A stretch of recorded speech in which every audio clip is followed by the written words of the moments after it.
মনে হয়? এমনি আমার রুমে আসছে। আর কাজ করতে গেলে কোন মসজিদে? শান্তিপুর।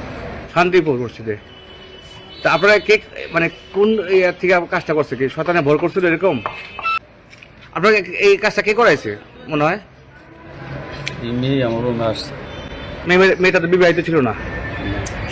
ইমামতি করেন? জি। হুজুর, মেয়েটাকে প্রতিবন্ধী ছিল? তারপরে 17 বছর বয়স এরকম? একজন হুজুর হয়ে আপনি এটা আপনার বিবেকে আসলে ইয়া করেন নাই? মেয়েরও মেয়ে আসছে আপনারা কি শয়তানে ইয়া করছে, ভর করছিল নাকি কোনটা? আপনার গ্রামের বাড়ি কোথায়? দাঁড়া বাড়ি আপনি ইমামতি করেন? জি। আপনার গ্রামের বাড়ি কোথায়? চাতুয়াকান্দি। আর কাজ করতে গেলে কোন মসজিদে? শান্তিপুর। শান্তিপুর মসজিদে। তা আপনারা কে মানে কোন ইয়ার থেকে কাজটা করছে, কি শয়তানে ভর করছিল এরকম?